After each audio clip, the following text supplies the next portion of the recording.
Morning and welcome to another episode of Coffee with the Librarian. How y'all doing? Y'all all right? Good morning. All right. Man, it is June already. Time flies, right? Time flies. I'm not ready for June. I'm not ready. It means I'm getting another year older. Just more seasoning. Right. More seasoning. So, it's June, which means we have summer reading programs. Yeah. And of course, we have 1,001 things on tap for the kids. But I just want to let you guys know that this year, our leadership made sure that we had plenty of programs for adults. So at every branch, we have programs for adults. We have cooking classes. We have making your own teas, your own candles. We have making your own body oils over at the Morrow location. We are showing up and showing out for our adults this summer, so please make sure that you stop by any of our branches. Do we have sip and paint also? And that is right.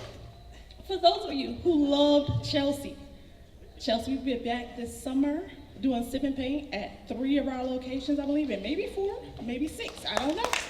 But you gotta check, okay? I know she'll be here at headquarters 3 times. So 3 times at headquarters library. I know she'll be over at Morrow. So listen, sip and paint will be on deck, okay? And so I did something. I made a little phone call, and I partnered with our Parks and Recs department.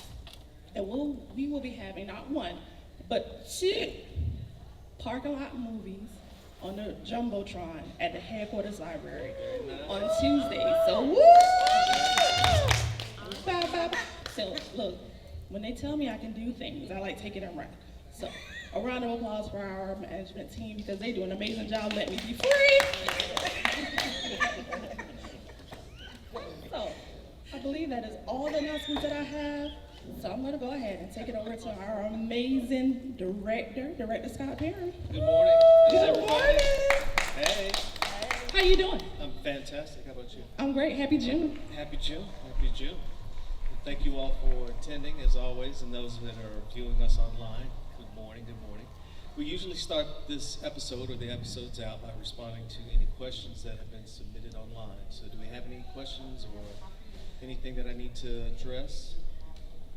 We don't have any questions, but I have one comment that I wanted to tell you. Okay, go ahead. So you know how we got those splash passes? Yes, I was going to mention that. Mm-hmm. They're done. We don't have them? All of We them don't have checked is out? that they're all checked out. They're all checked out. We knew that would happen.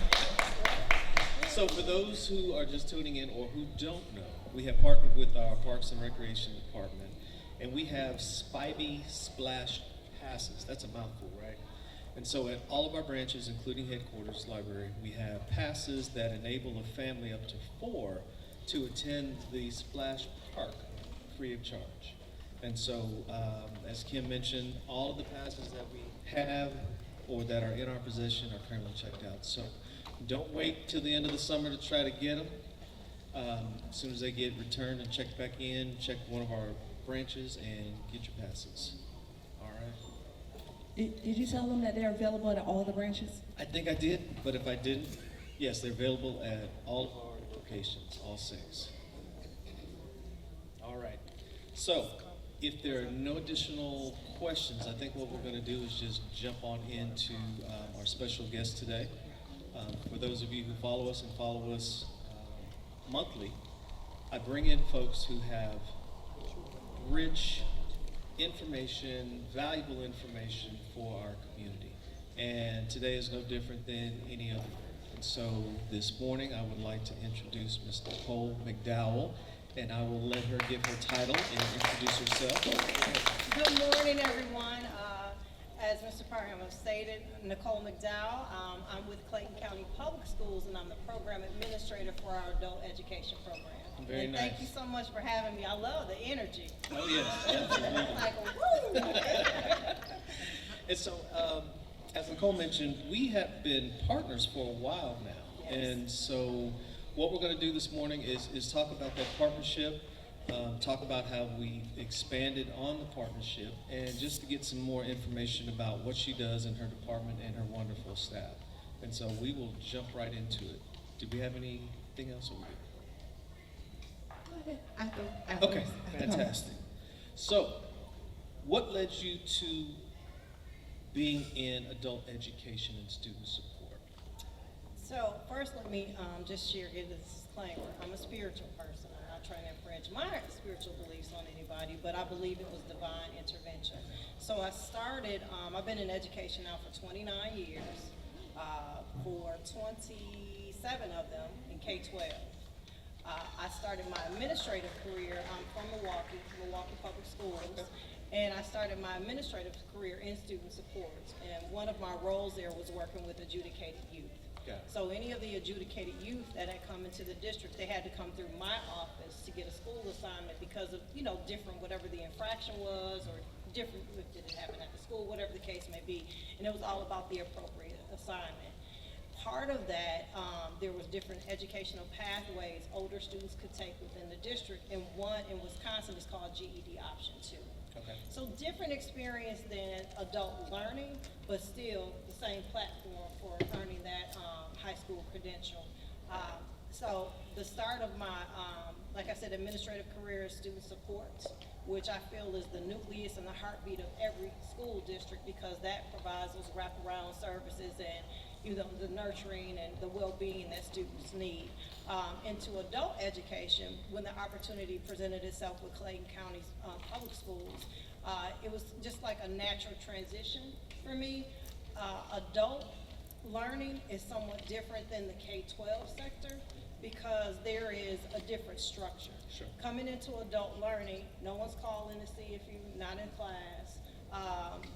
The different supports are different. We do have strong supports for our adults, but somewhat different than in the K-12 sector.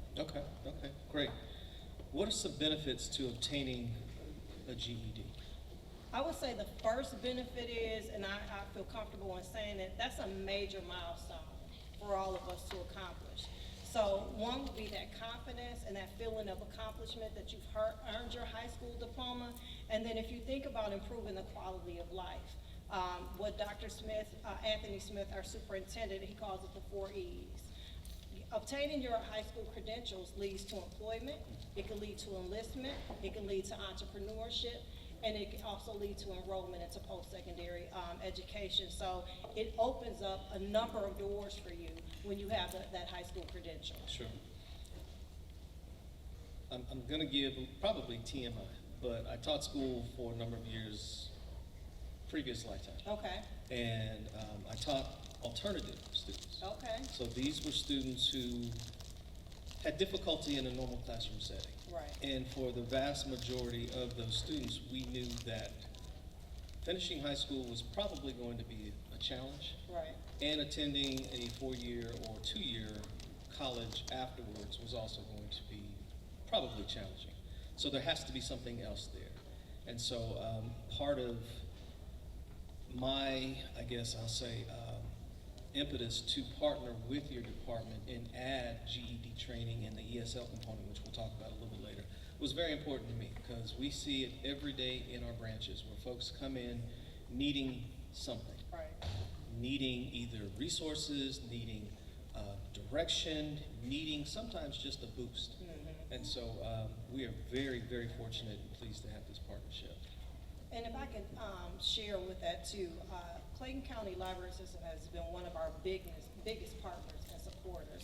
So there's good information. I didn't know you had a formal life in teaching, so Yes. that's good to know. So kind of kindred spirits, right? Absolutely. With the alternative education, and like you stated, education is not a one-size-fits-all. And life happens to people. You never know what someone is going through.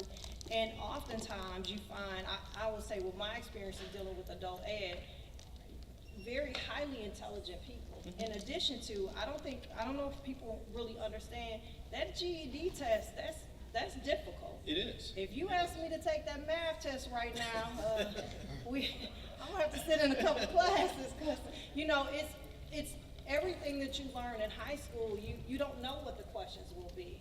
So problem solving, comprehension, those skills that we look at basic but are complex, because you have to retain that information or go back into your schema and say, oh, I remember the Kansas-Nebraska Act, or onomatopoeic expression or whatever it may be, you know?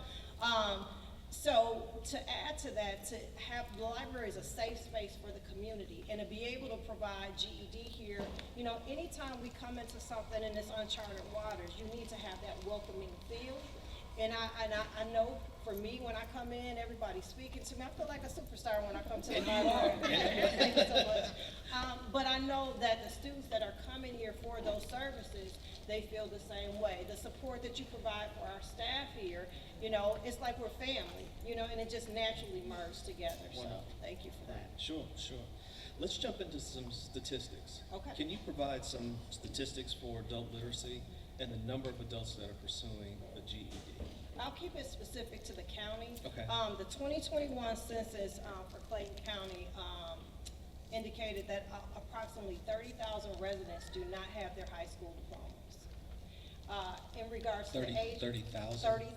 So that's 15% of the population. Okay. Do not have their high school credentials. The largest age group is the 45 to 64.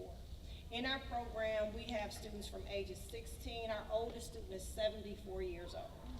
Yes. Outstanding. And I feel like this is going to be her year. So we host 2 graduations in June and in December.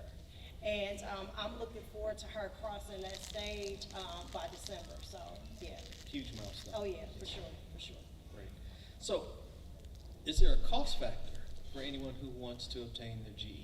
So yes and no. Okay. And I say yes because each test is $46. So the total cost for all 4 tests is $184. Okay. We have been blessed to, we've been provided with a grant from Georgia Power. This year, the grant will end, it was for 2 years, and it covers the cost of all the students' tests. So our program for the last 2 years, there have not been any costs. Our classes have always been free, Okay. but the testing, so we're 100% grant funded through Technical College System of Georgia. Okay. And as part of the, with the grant, you can't pay for anything with the testing, all the other services we can provide. So that opportunity, I say blessing to have those funds available.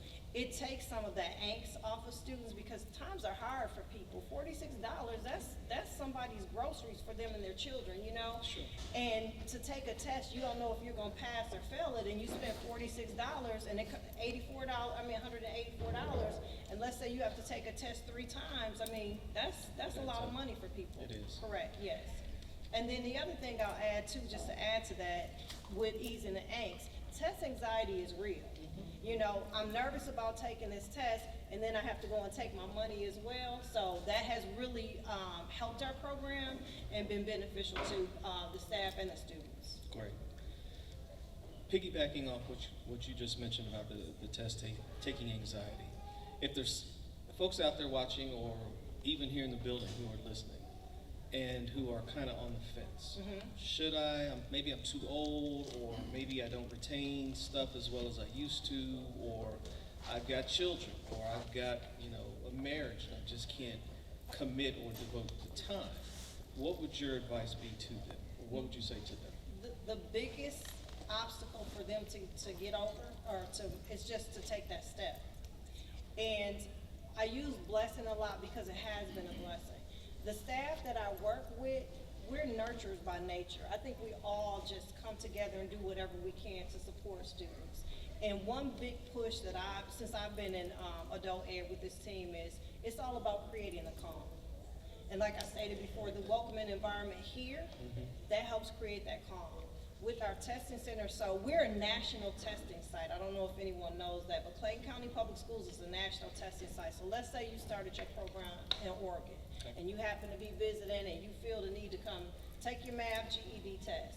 Well, you can come to our site and schedule and take that test because we're a national testing site. And we also offer testing on Saturday. We're realistic to our demographics and the population that we serve. Okay. And to ask someone to come in and take a day off of work, that's a lot.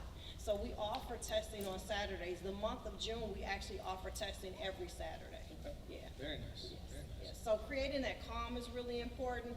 And then the other thing too is to realize I'm a visual learner. I didn't stop being a visual learner because I turned 18. So those learning styles, they never change.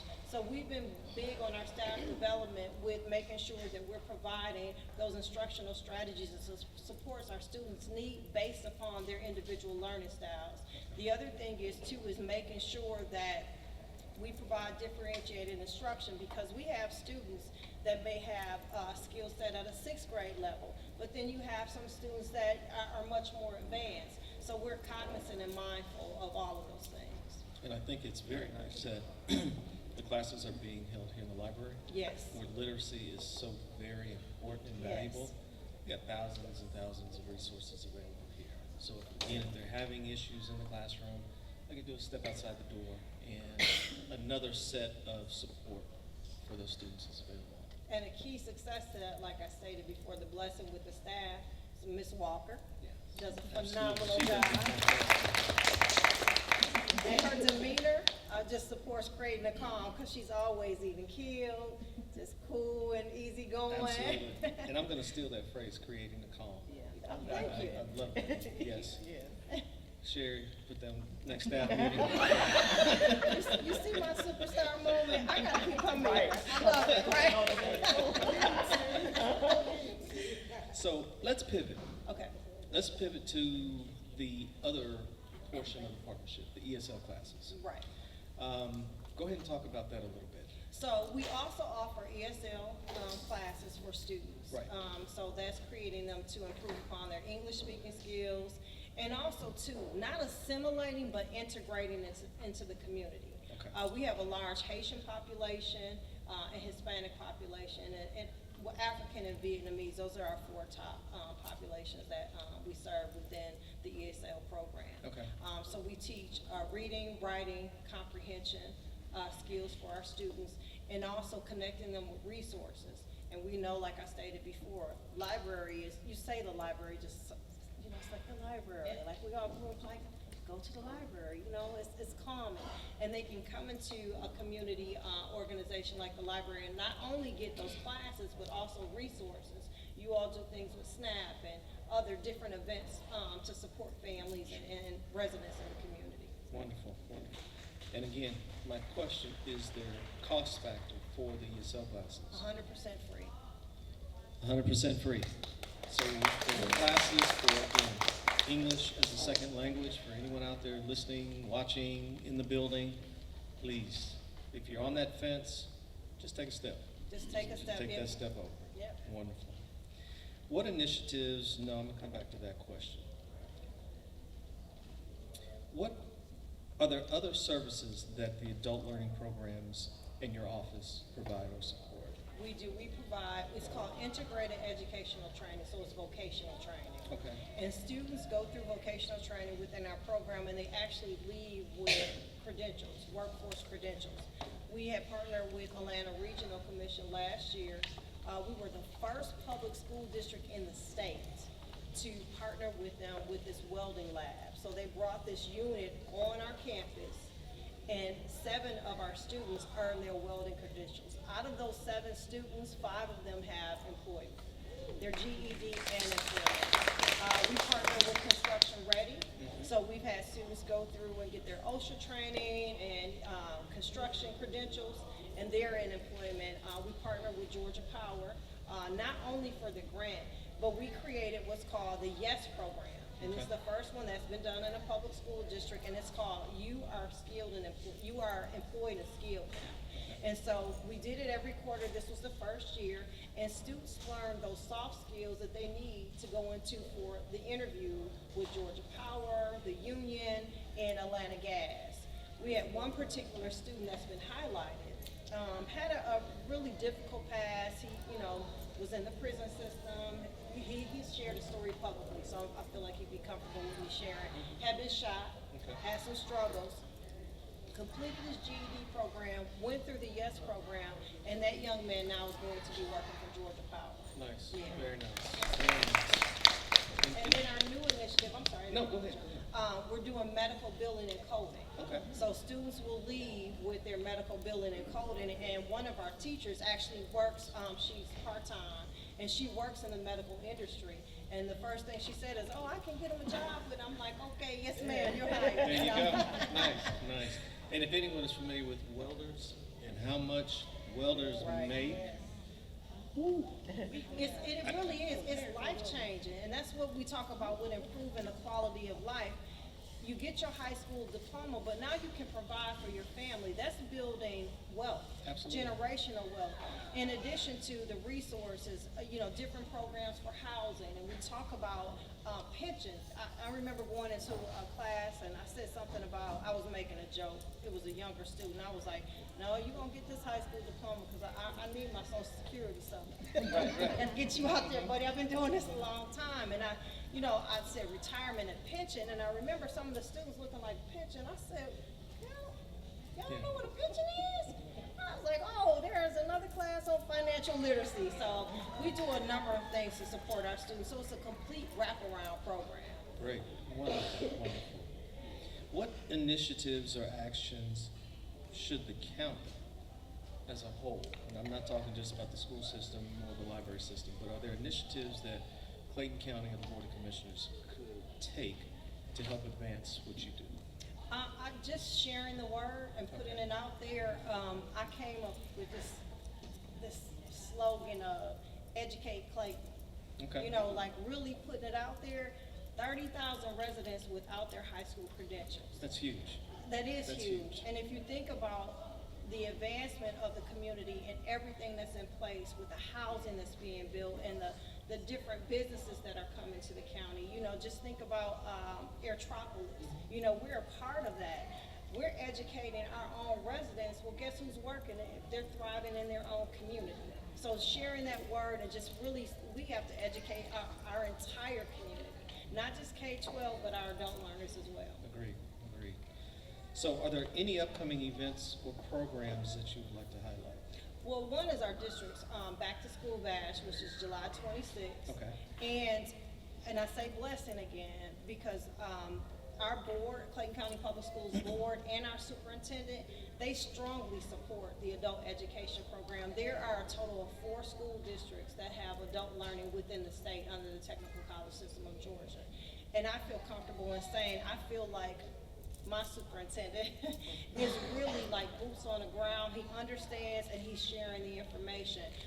Board members come to me and they ask, like, what more can we do to help support adult education? So all of the school events we're a part of, and we're giving out information. So our Back to School Bash, and then last year, the adult education program, we hosted the first annual family literacy event because it's about educating our students, but being mindful of where they are in life because some students are struggling with literacy. And so you want to give them those strategies to help support them, but not minimalizing, Okay. that they're an adult. So what we did is we said, okay, we partnered with our early learning program with Clayton County Public Schools, and we asked for them to do sessions on how do you support your child's at-home learning. Well, we're showing them how to support their children. Well, guess what? They pick up on strategies that they can support themselves, and keeping it at a level where it's not making them feel less than, or I want to say like watering it down, so to speak. Right. So the Back to School Bash, we'll have the family literacy event. That'll be in October. We'll have more details to share on that. The adult education program, we're year round. So we somewhat follow the calendar of the school district, but we really don't have the summers off. Okay. We have 1 week off for when the district is closed. It's the first week in July. And then the second week, we have professional development just for adult learning. Our classes start in July. So July 14th, our classes start over and our students go all through the year. So our registration will pick back up on July 14th. We have a pause right now because we're closing out the school year. So July 14th, come in, get registered at the Perry Learning Center. We do in-person registration. We don't turn anybody away. We need you to get there in a timely manner, but if you're a few minutes late, my staff knows, like, we don't turn people away. Let's find a way to make it happen. Yeah. Expect to be there 2 to 3 hours because students do have to test the TABE test. The TABE test is like maybe 2 to 3 hours. And it's not a pass or fail. That test is just for us to see like where our students' skill Is it sets like an are. assessment test? It's an assessment Okay. test, exactly. And we'll know what class to start them in first. Great. So July 14th, that'll occur. July 26th, our Back to School Bash. And then our fall family literacy event that'll be coming in October. Wonderful, wonderful. And I'm just envisioning another opportunity for expanding our partnership. Yes. So we have partnered with GLS, which is the entity in the state, part of the state library, that provides accessibility services to the blind, hearing disabled. Okay. And one of the statistics thrown out was that, let's just say of the 30,000 in our county that don't have their high school diploma, 40% of those incarcerated probably have some type of disability. Mm-hmm. And so thinking of that population that you serve, the population that's already struggling, and again, how can we provide services for all? And so we partnered with GLS to have their summer, what is it, Sherry? Summer reading. They have a summer reading program as well, and we are hosting the finale at our Northwest branch for the GLS services. Okay. And so let's talk offline Yeah, let's about do how that. we can do that. Right, So let's do absolutely, absolutely. And can I add to that too? I don't know if everyone's aware. We are here at the library. We provide services. Also at the Perry Learning Center. So that's our central location. We provide GED services in Lovejoy Corrections Facility as well. Okay. And we have a high success rate of students completing their GED within the correctional facility. We also have classes at Forbes Park High School during the traditional school year in the evening, and also at another location in Riverdale as well. Wonderful. Our Nourish Home, yes. Wonderful. So, but looking to expand, yeah. Hey, we're we'll gonna talk. about flying. Absolutely. Right. Well, that's all the questions that I had specifically for our portion. Are there any questions from the audience or any questions coming online? I have one question. Why are y'all stopping this conversation? Because I'm being fueled by it. I do have one question. What is the age limit for the welding program and the YES program? Well, with the YES program, to get employment with like Georgia Power, the union, you have to be 18 as well with the welding. So students have to be 18 and older. Okay. And I just want to say this one thing. I know this may be a TMI. My first husband was a welder, and listen. That's when why I you're say- driving that Jaguar out there? Is that why? That's right. But I just want to tell people, listen, that welder check allowed me to bank every check I made. I didn't have to spend none of my own money because I was married to a welder.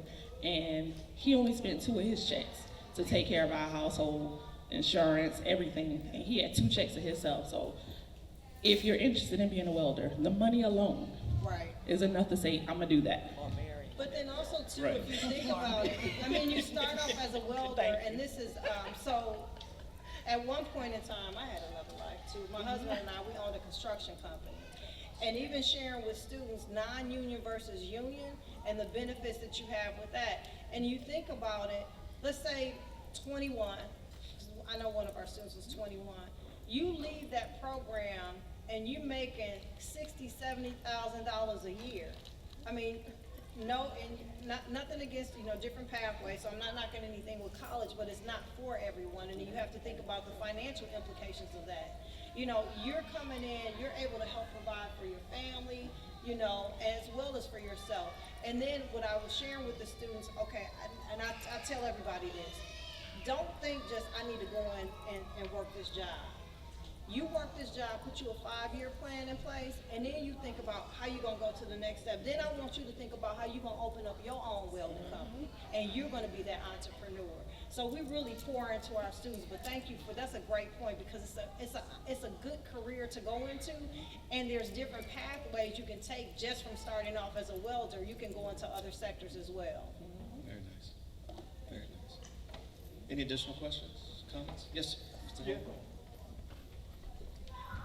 Hold on, I'm coming. Yes, this is great. I don't know if you have the answer available. What is the potential income earnings based on non-GED and GED? If I remember correctly, and I don't know it off the top of my head, but I know we have some posters somewhere that tells, I don't know why I feel like it's like over the lifetime of earning, it's like $1 million or something like that. where you miss out on that, but just by not having your high school diploma. But that's a lifetime. But I bet you after this, I'm gonna know that answer. Great question. Thank Great you. question. Yeah. And it just highlights the importance of getting that over that first hurdle, because we also know that learning is lifelong, Right. whether it's structured or not. And so it's that first step. You know, I was just telling a young lady, actually on Friday, she had her last GED test to take. And I remember when I was coming up, now I'm aging myself, you know, knowledge is power. Remember Schoolhouse Rock used to come on, and they used to have all those little sayings, and you'd have knowledge is power, and the United Negro College Fund, a mind is a terrible thing to waste. Right.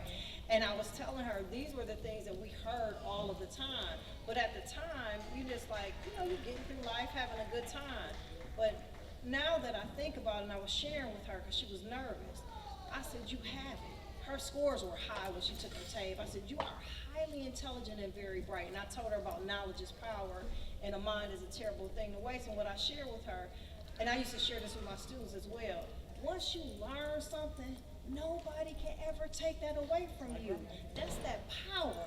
Like nobody can ever take that away unless you get traumatic brain injury, God forbid, or you pass. Then, you know, you in heaven with it, or where, you know. But nobody can take that away from you. And it, like I stated before, it opens up so many doors. So just, you know, empowering students and sharing those messages. And like I was telling her, I said, you got this. You got this. Yeah. Just go in and relax, creating that calm, and, you know, and guess what? She passed the test, and she's going to walk across the stage. June 11th is our graduation, by the way. Wonderful. I should have probably shared that as a major Okay. event, right? Absolutely. And I think, back to your point, confidence. Right. That confidence that you can do it is a major, major role as well. You can do it. And right, and believing in yourself, but sometimes we have to believe in others until they can believe in themselves. Exactly. Because we all have it, it's just how do we cultivate that and nurture it. True. Very true. Anything else? As far as questions, no, we don't have any questions. Go That ahead. was a very detailed thing. I'm enjoying this conversation, so I am too. what you know got? what? I got to keep sit up a little straighter because you all are my What we got? Oh, hold on. Oh, yes. Hi, I don't have a question, but I do have a comment. I see the passion. Oh, thank you. You are in the right place at the right time, connecting with the right institution, our extraordinary library system. And I want to thank you because it just oozes out what you're doing. And I appreciate you so much. Oh, Thank thank you so you. much. Thank you. So just to recap real quick, Yes. they can come, sign up at the Perry Learning Center Yes. for GED or ESL Correct. and not pay any money. No money. Okay. Mondays and Wednesdays, starting at 9 o'clock.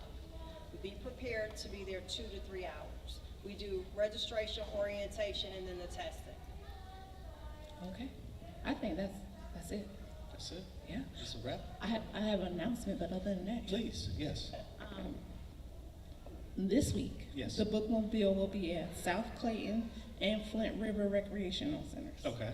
So I would like to say, if you see the bookmobile outside, take a picture Take a picture. with it and tag us on Instagram and Facebook. Very nice. Beat, beat, where to? Beep, beep. Thank you, Kim. Well, if there are no further questions or comments, thank you all so much again. Thank you, Nicole, for Thank being you on. for having me. Oh, it's been delightful. I appreciate Been it. delightful. Thank you. Thank you. And we look forward to seeing you same time next month. We got something special next month, though. We won't be here at headquarters.